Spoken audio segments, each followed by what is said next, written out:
semana pasada terminamos nuestra charla diciendo que la fe es, por naturaleza propia, una abdicación, una especie de renuncia, un abandono, un descanso. Pero la Biblia también presenta la fe como una responsabilidad, como un medio necesario para apropiarse de la salvación. Mencionamos también la escena que se nos describe en Hechos 16 cuando el carcelero de Filipos le pregunta a Pablo, ¿qué tengo que hacer para ser salvo? La respuesta de Pablo fue, cree en el Señor Jesús y serás salvo tú y tu casa.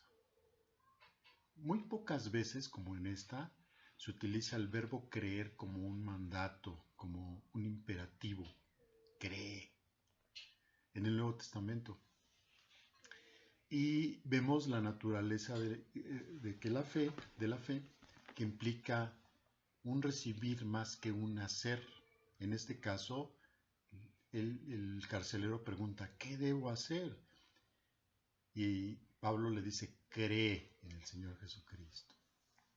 Sin embargo, la fe pues es algo imprescindible para la salvación.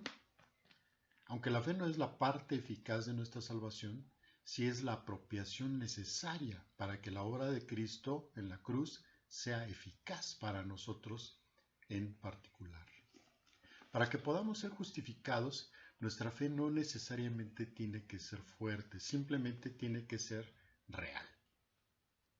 Una fe débil, pues, puede apropiarse de Cristo, porque Cristo es poderoso para salvar. Finalmente, hay que recordar que, aunque la fe verdadera envuelve toda la totalidad del ser, no debemos pensar que la salvación depende de la calidad de nuestra fe o de la fe como tal, de la fe en sí misma. Nuestra salvación depende de Cristo y de su obra redentora. ¿Cuál es su obra redentora? La muerte en la cruz en sacrificio por nuestros pecados. Una vez que somos como creyentes justificados por medio de la fe, comenzamos una nueva vida en Cristo, en la cual vamos a crecer y por la gracia de Dios vamos alcanzando progresivamente mayores grados, mayores niveles, por decirlo de esta forma, de fe. Y vamos llegando a un arrepentimiento más profundo. Un arrepentimiento más profundo porque somos más conscientes de nuestro pecado. Dijimos también que los teólogos usualmente reconocen tres aspectos, o también podemos llamarlos elementos de la fe verdadera: el conocimiento, el asentimiento y la confianza. Dijimos que este último, la confianza, corresponde a la apropiación de la salvación. Por medio de ella nos apropiamos de la salvación por medio de la obra redentora de Cristo Jesús.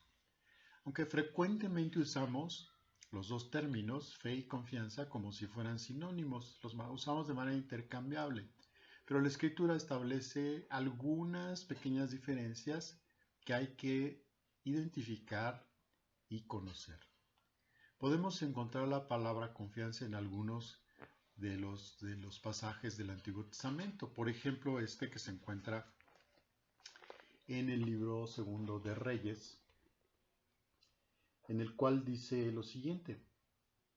Segundo de Reyes, capítulo 18, del 18 al 21, dice, y les dijo el Rabsacés, decid ahora Ezequías, así dice el gran rey de Asiria, ¿qué confianza es esta en que te apoyas? Dices, pero son palabras vacías, consejo tengo y fuerzas para la guerra. ¿Mas en qué confías? ¿Qué te has revelado contra mí? He aquí que confías en este báculo de caña cascada en Egipto, en el cual si alguno se apoyare, se le entrará por la mano y la traspasará. Tal es Faraón, rey de Egipto, para todos los que en él confían. Es decir, deposita su confianza en el poder representada por aquel especie de bastón que es una caña, ¿no? Y que dice que si se apoya en él, su mano va a ser traspasada, ¿no? Esa es la confianza, y dice que así es el rey, los que el rey de Egipto y aquellos que en él confían. Confianza en el poder. En el libro de Job, capítulo 8, encontramos lo siguiente, del 13 al 14.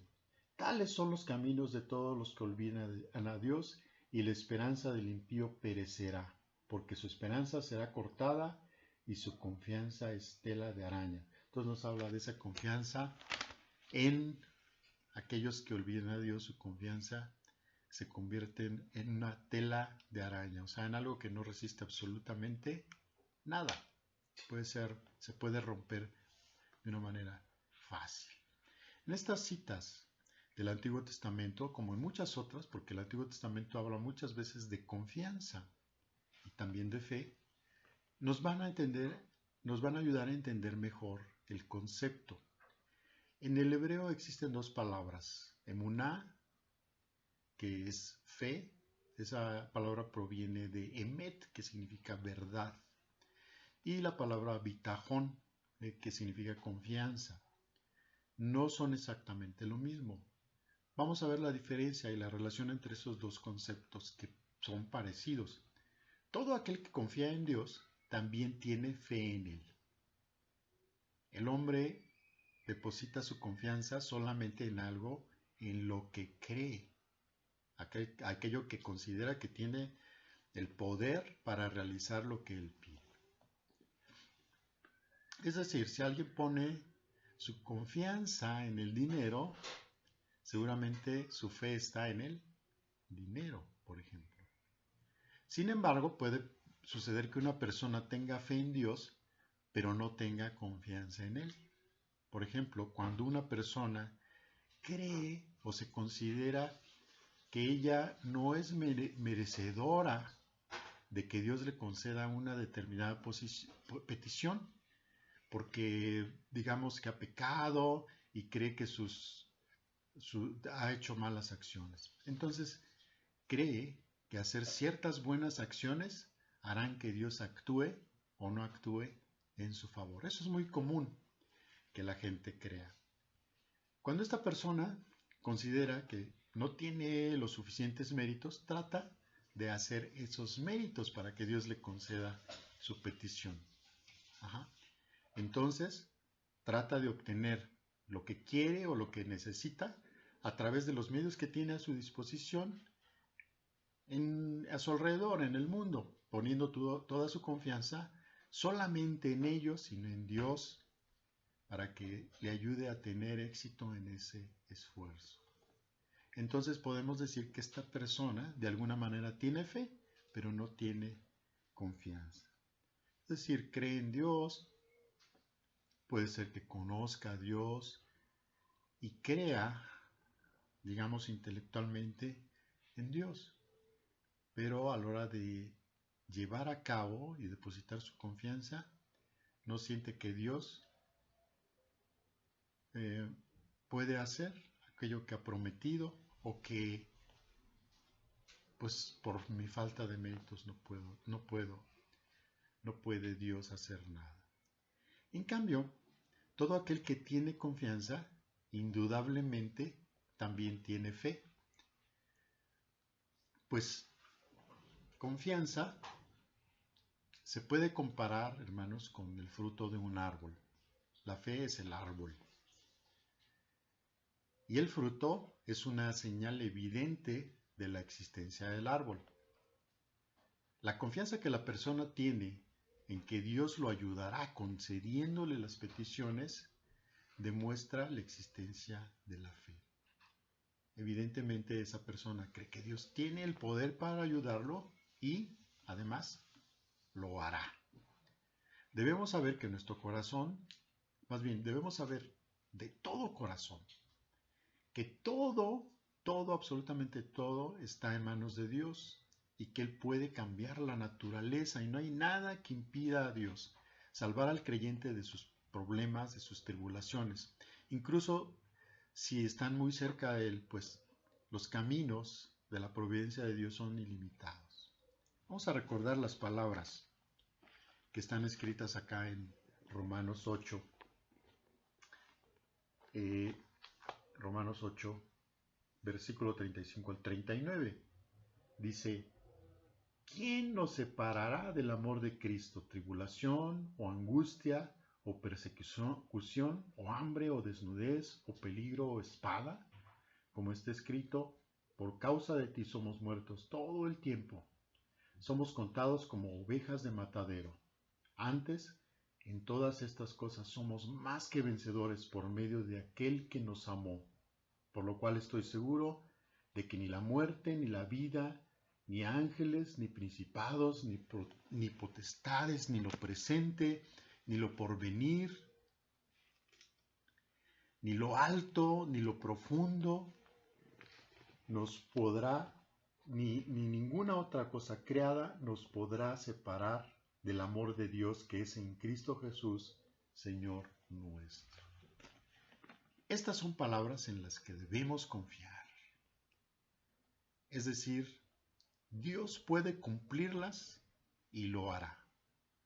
Ahora, si confiamos en esas palabras y en todas las promesas de Dios, entonces ¿por qué decimos que es necesario orar? Juan Calvino, en su obra de Institución de la Religión Cristiana, en el libro 3, capítulo 20, escribe sobre la oración. Comienza hablando sobre la necesidad de orar y dice lo siguiente: nosotros necesitamos la oración porque es la manera en la que recibimos los beneficios de Dios. Calvino, entonces, plantea la siguiente pregunta: ¿por qué?